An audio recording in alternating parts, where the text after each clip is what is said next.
सतयुग के आगमन के पूर्व तैयारी के लिए गुरुदेव सैनिक तैयार करना चाहते हैं। ये ऐसे सैनिक जो सतयुग के स्वागत की तैयारी करें। इसलिए गुरुदेव एक मुहावरे की भाषा में, एक कहावत की भाषा में कुछ कह रहे हैं कि मुझे हीरों का हार चाहिए। वो कैसा हार, वो हार कैसा होगा, ये उन्हीं के शब्दों में आप सुने। धन्यवाद। जन्मदिन होते हैं तो हम आपको उत्साहवर्धक कार्ड भेजते हैं, दिवाली आती है तो उत्साहवर्धक कार्ड भेजते हैं। और हमारी हीरक जयंती हो और आपका कोई इसमें योगदान न हो तो ये खराब बात है। आपका योगदान होना चाहिए, ज़रूर होना चाहिए। क्या योगदान होना चाहिए? क्या योगदान? अच्छा, तो आप अपने मन से बताएंगे कि हम अपने मन से बताएं?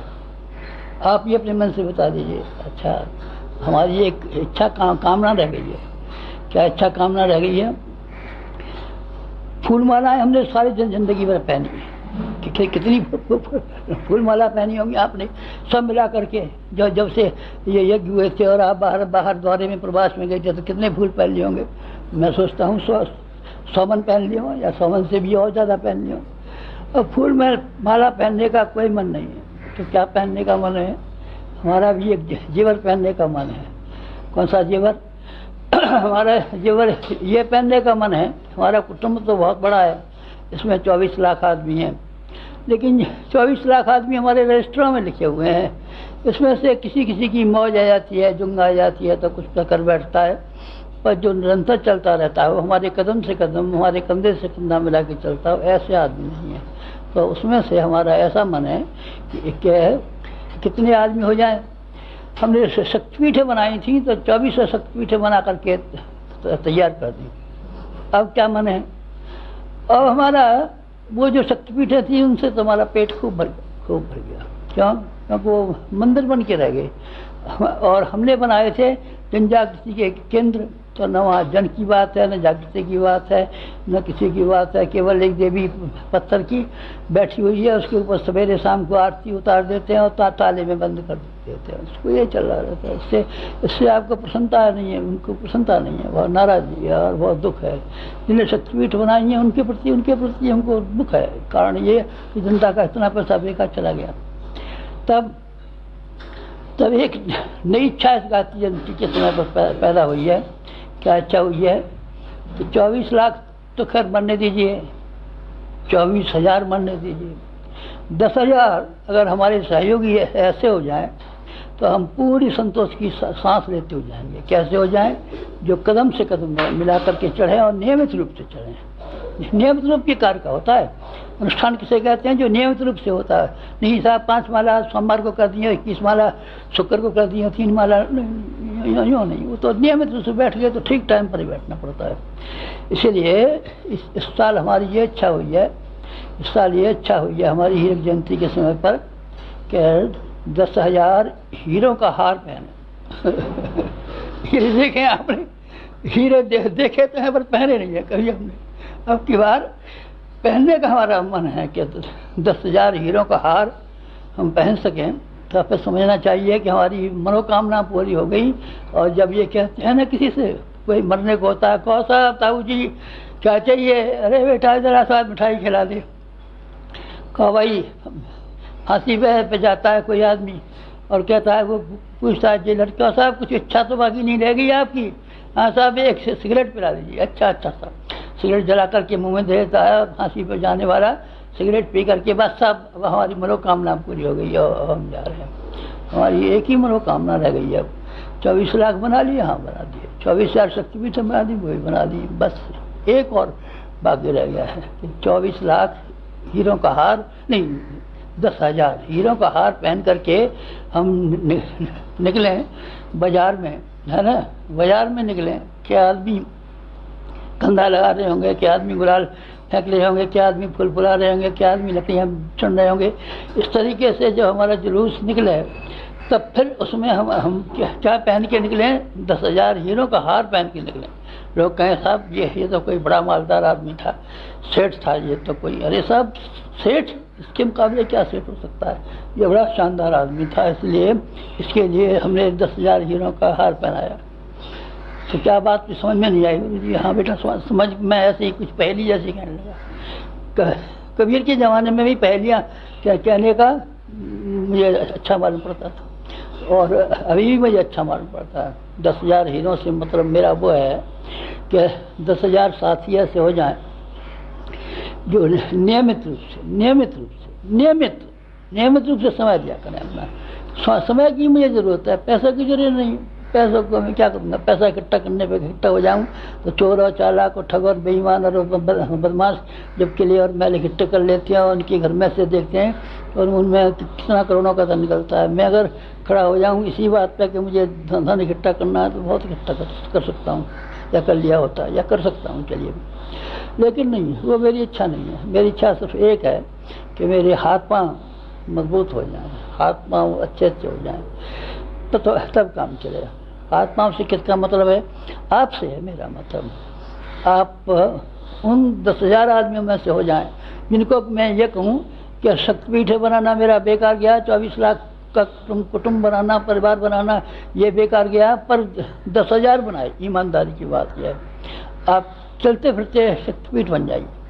चलते फिरते शक्तिपीठ, हाड़ बाँस के शक्तिपीठ, वो शक्तिपीठ है तो चूने से बनी है, ईंटों से बनी है, सीमेंट से बनी है, लकड़ी लोहे से बनी है, और आप हाड़ के बने हुए, मांस के बने हुए, चमड़ी के बने हुए और चीज़ों के बने हुए शक्तिपीठ स्वयं अपने आप को बना लें। और जो मैं उम्मीदें शक्तिपीठों से लगाए हुए था वो उम्मीदें आप मेरी पूरी करना शुरू कर दें। आप अपना समय निकाल लें। ये साहब हमने तो नौकर रखा था और नौकर नहीं, साहब नौकर नहीं, हमको आपका समय चाहिए, हमको गांधी चाहिए। नहीं साहब हम गांधी के बदले का एक नौकर रख देंगे। नहीं भाई साहब, गांधी का काम गांधी ही कर सकता था, नौकर नहीं कर सकते थे। विनोबा का काम विनोबा ही कर सकते थे।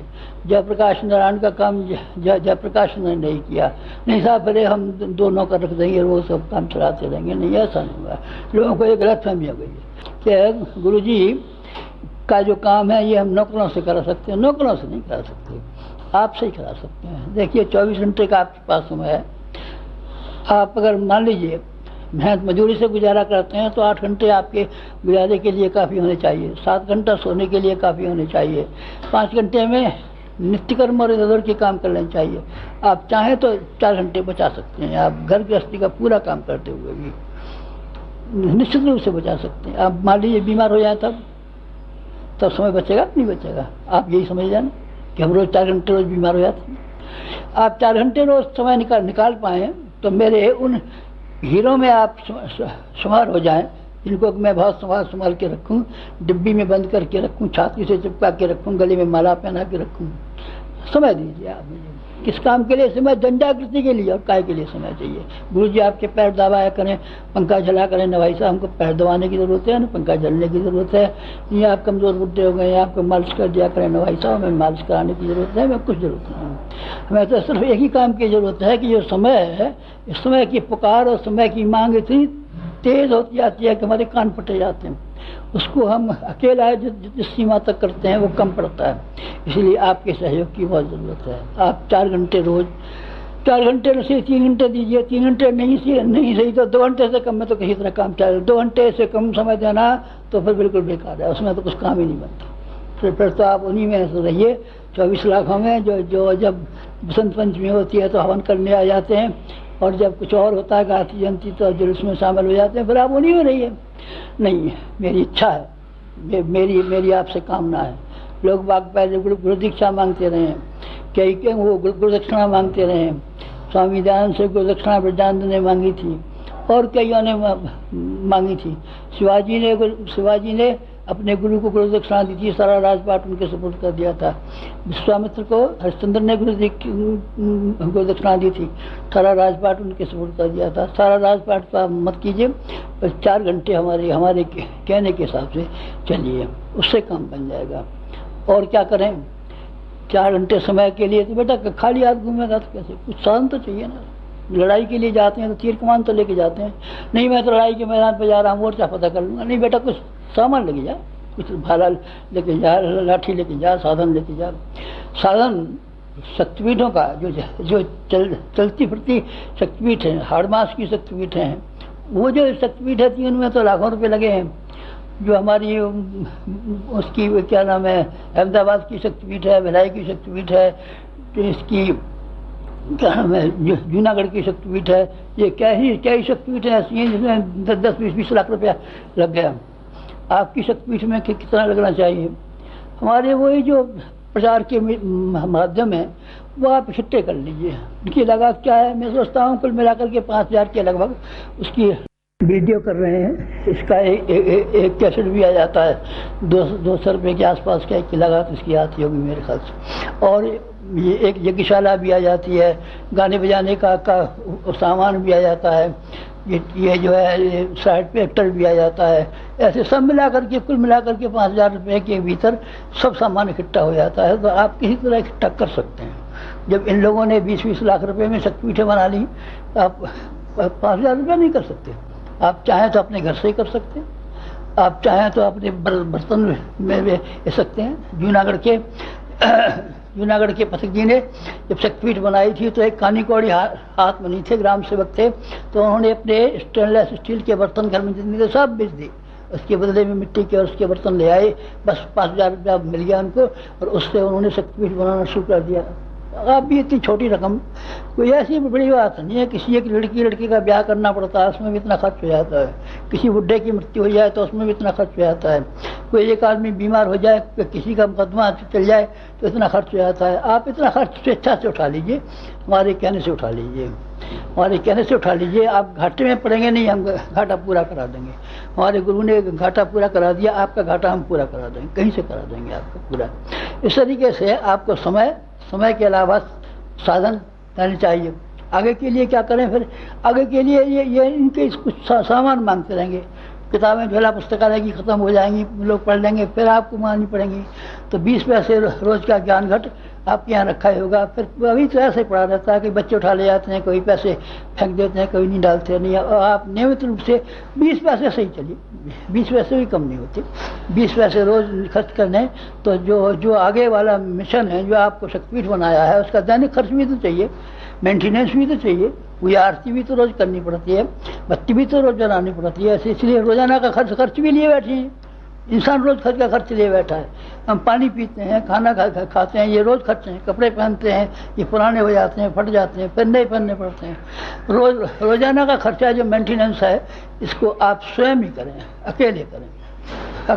अब मैं अकेली शक्तिपीठों को दिखना चाहता हूँ। अकेला चलो रे, अकेला चलो। रविन्द्रनाथ टैगोर का वो गीत मुझे बहुत प्यारा है। मैं भी अकेला चला हूँ, घर से भी अकेला चला। किसी का कहना माना, मैंने किसी का कहना नहीं माना। न मैंने अपने भाइयों का कहना माना, न बाप का कहना माना, न माँ का कहना माना, न भतीजों का कहना माना, न साले का कहना माना, न बहनवी का कहना माना, किसी का कहना नहीं माना। और अपने आत्मा का और एक परमात्मा दो का कहना माना। आप भी ऐसे कर सकते हैं कि आप कुछ समय नियमित रूप से लगा करके अपने आप को एक चलती फिरती शक्तिपीठों के रूप में बदल सकते हैं। चलती फिरती शक्तिपीठें कितनी चाहिए? हमको 10,000 चाहिए। हमारा मन है, वास्तव में मन है। 24 लाख आदमियों में से 10,000 आदमी नहीं मिलेंगे, हमको मिलने चाहिए। मेरे ख्याल से 10,000 प्रतिज्ञा वाले आदमी, वचन के धनी आदमी, सच्ची लगन वाले आदमी, ईमानदार आदमी, लोकहित के लिए जो अपने आप को समर्पित कर सके, ऐसे आदमी मेरे ख्याल से 10,000 मुझे मिल जाने चाहिए। अब बस हमारी एक ही महत्वाकांक्षा और कामना रह गई है कि हमारी गायत्री जयंती मन जाए, ऐसी गायत्री जयंती मने, ऐसी गायत्री जयंती मने जिसमें परलोक में भी हम याद किया करें आप लोगों को। अब ये युग संधि के दिन हैं, थोड़े से दिन हैं। आपका शरीर का क्या पता कब तक जिए कब तक नहीं जिए, लेकिन युग संधि के ये 15 वर्ष हैं, ये आप इसे बराबर समय चाहते हैं। 15 वर्ष बाद छुट्टी भी कर सकते हैं आप। 15 वर्ष तो आप काम कर दीजिए। हमारा 25 वर्ष गवर्नमेंट की नौकरी करनी पड़ती है, आप 15 वर्ष हमारी कर दीजिए। 4 घंटे रोज के हिसाब से, अथवा कम से कम 2 घंटे रोज के हिसाब से नियमित रूप से लगा दीजिए। 1 नंबर 2, आपके पास कुछ सामान होगा भी, शायद कोई एक टेप रिकॉर्डर वगैरह पड़ा होगा, तो उसके दाम कम हो जाएंगे। ये दिल्ली से सब सामान मिल जाता है। आप 5,000 के लगभग, अथवा जो सामान हो उसको काट करके 2,000 3,000 जो भी कुछ हो वो एक मुश्त रकम का इंतजाम कर लीजिए और अपने ज्ञान घट को फर्ज से आप शुरू कर दीजिए और अपने ही काम में लगाइए। यहाँ भेज देना, यहाँ मत भेजना। आप अपनी ही संस्था को, आप भी तक शक्तिपीठ हो गए। अब हम 10,000 शक्तिपीठ बनाएंगे, मांसाहार की शक्तिपीठ बनाएंगे, चलती फिरती शक्तिपीठ बनाएंगे, बोलती चालती शक्तिपीठ बनाएंगे, काम करती हुई शक्तिपीठ बनाएंगे, भावनाशील शक्तिपीठ बनाएंगे। पत्थर की और चूने की ईंट की तरह बन गई। आप स्वयं काम शुरू कर दो। हमारे यहाँ कार्यकर्ता सब ये कहते हैं, कार्यकर्ता की ओर आप देखिए मत, सिर्फ हमारी ओर देखिए और अपनी ओर देखिए, दो की ओर देखिए मत। आप कमेटी की ओर देखिए मत, मीटिंग की ओर देखिए मत, शक्तिपीठ की ओर देखिए, सम्मेलन की ओर देखिए मत, सभा की ओर देखिए। आप अकेले काम शुरू कर दीजिए, बस अकेले कीजिए। अकेला मैं, अकेले आप, अकेले आप, अकेले हम। दो पागल जब मिलजुल के बैठेंगे तो कैसा मजा आएगा, कैसी मस्ती आएगी। मियाँ बीवी भी 2 ही आदमी होते हैं, उसमें भी कोई शामिल होता है नहीं। न 2 मियाँ होते हैं और न 2 बीवियाँ होती हैं, एक मियाँ और एक बीवी होती है। इसलिए आपसे एकाकी अपील है मेरी, आपसे व्यक्तिगत अपील है मेरी कि आप व्यक्तिगत रूप से अकेले, एकाकी, बिना किसी की सहायता और अपेक्षा के, पहले हमने स्वाध्याय मंडल बनाए थे, उसमें ये शर्त थी कि 5 सहयोगी इकट्ठे कर लीजिए। अब इसमें क्या शर्त है? अब कोई शर्त नहीं, आप अकेले काम कीजिए, बस अकेले काम कीजिए। अकेले काम कर सकेंगे तो आप हीरों के हार हो जाएंगे। हीरों का हार पहन करके अपनी छाती से लगाए रहेंगे, आपको अपने कलेजे से लगाए रहेंगे, आपको भूल जाएंगे। अरे हम संभाल के रखेंगे बाबा, रात को कोई चोर चुरा ले गया तो कैसे हो जाएगा। इसको हम तिजोरी में रखेंगे, लॉकर में रखेंगे, बहुत साफ करके रखेंगे, इसका गंदा ध्यान रखेंगे। इतना हीरे हमारे पास, हीरे की अंगूठी होती है तो आदमी ध्यान रखते हैं। हीरे के क्या नाम, नाक की लौंग औरतों के पास होती है, उसका ध्यान रखती है, हर वक्त कोई ध्यान आती रहती है। और आप हीरे अगर हमारी निगाह में रहेंगे और हमारे सामने रहेंगे तो आपको हम याद नहीं करेंगे, आपको संभालेंगे नहीं, फिर आपके लिए कुछ देंगे नहीं, आपके लिए भी कुछ देंगे। हमारे पास कुछ चीज़ें है तो हम बहुत दिन से तलाश करते फिर रहे हैं। ये इस बार एकांत साधना से भी कुछ प्राप्त कर रहे हैं। पहले भी हम प्राप्त करते रहे हैं, पहले भी हमने दिया है लोगों को, पर क्या दिया है? किसी को बेटा दे दिया, किसी का मुकदमा जितवा दिया, किसी का खांसी दूर कर दिया। अरे तो बाबा इससे क्या बना? कुछ बना क्या? इससे क्या बना? 2 वर्ष पहले मर जाता तो क्या? नौकरी में तरक्की करा दी। अगर आपको 100 रुपये ज़्यादा हो गए और 100 रुपये कम मिलते तो जिंदा रहते कि नहीं रहते? और गरीब लोग दुनिया में जिंदा है कि नहीं जिंदा था? वो तो मखौल था जो आपको दिया और जो आपने लिया अब तक हमसे, वो एक दिल लगी बाजी थी। बच्चों को बहका देते हैं गुब्बारा ला करके, गुब्बारों के तरीके से आपको बहका दिया, सीटी की तरीके से बहका दिया, छोटी छोटी टॉफी वाला जूस देख करके बहका दिया। पर अब हमारे पास कुछ ज़्यादा माल है, ज़्यादा संपत्ति है। स्वामी रामकृष्ण परमहंस मरे थे, विवेकानंद के सिर के ऊपर अपनी लात रख करके और ये दे गए थे, मेरे पास जो शक्ति है वो तो तेरे लिए स्थानांतरित कर दे। पर पात्रता तो चाहिए, पात्रता तो इतनी भी नहीं करना चाहते। आप तो बहकाना चाहते हैं, प्रणाम करना चाहते हैं और फूलमाला पहनाना चाहते हैं और हमारे फोटो के ऊपर आरती उतारना चाहते हैं और ये करना चाहते हैं। ये बेकार की बात है। दंडकमंडल तो आप करना चाहते हैं, ऐसे बच्चों को बहकाते हैं। भगवान को बहकाइए, भगवान पागल आदमी है। शंकर जी को बहकाइए, बेल के पत्ते चढ़ा लीजिए और मनोकामना पूरी करा लीजिए। हमको बहकाइए मत, हम तो कीमत चाहते हैं आपसे। गिव एंड टेक का व्यवहार हमको पसंद है, हमारे गुरु को भी वही पसंद है। हमने दिया है और उसने हमको दिया है, हमने उसको दिया है और उसने हमको दिया है। दोनों में लड़ाइयाँ होती रही। उन्होंने कहा तुझे कुछ चाहिए, हम तुझे पूछते तुझे कुछ चाहिए, जो कुछ चाहिए तो हमारे पास जो है सो हमने ला करके उसके हवाले कर दिया। उसने कहा हमने हमारा जो तप है 600 वर्ष का वो हमने तेरे हवाले कर दिया। तो मित्रों हम इस हिसाब से कुछ बड़े बने बैठे हैं। शरीर में क्या है, हमारे में मांस में क्या है, इतना बड़ा जो काम कर बैठे, उस सारे का सारा काम कर बैठना भगवान की शक्तियों का स्थानांतरण होने का काम है। आप भी कुछ चाहते हैं क्या हमसे? आप भी लगेंगे क्या आप हमसे?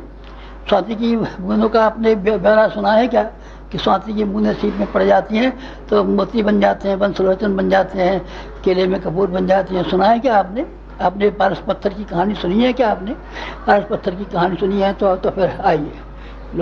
आप लोहा है तो हम आपको छाती से लगाएंगे, कड़े से लगाए तो आप लगा लीजिए। तो कीमत तो चुका मक्कार कहीं का नहीं, प्रणाम करता है और दुनिया भर के वरदान मांगता है। ऐसे पागल कहीं और से देखना, रामकृष्ण परमहंस ने कीमत वसूल करके दिया था, चाणक्य ने कीमत वसूल करके दिया था, समर्थ गुरु रामदास ने कीमत वसूल करके दिया था। और हम भी भाई साहब परंपरा को बिगाड़ नहीं सकते। बिना कीमत के देकर के मुफ्तखोरों को, लूटमारों को, जेबकटों को अपनी दौलत दे जाएं, कैसे दे जाएंगे? प्यार दे जाएं, कैसे दे जाएंगे? जेबकटों को नहीं दे सकते। हम देंगे उनको जो हमारे लिए पसीना बहाएंगे, जो हमारे लिए श्रम बहाएंगे, हमारे लिए अपना मन बहाएंगे, अपने लिए अपना जीवन का अंश बहाएंगे, उनको हम देंगे। बस श्रावणी का रक्षाबंधन, आप हमारी रक्षा कीजिए, हमारी भावनाओं की रक्षा कीजिए, हम आपकी रक्षा करेंगे। बस ये श्रावणी का पर्व कितना शानदार पर्व, कितना अच्छा पर्व, कितना खुशी का पर्व। ये पर्व हम भी मनाते हैं इस उम्मीद के साथ कि हम 10,000 लोग निकाल लेंगे। इस साल हरिद्वार का कुंभ भी है, फिर हम उनको 10,000 लोगों को कुंभ के मौके पर देख भी लेंगे। 2.5 महीने का है, 12 वर्ष बाद जो कुंभ आता है वो है। ये 2.5 महीने चलेगा, वहाँ से चलेगा, जनवरी से चलेगा, जनवरी से मार्च अप्रैल तक चलेगा।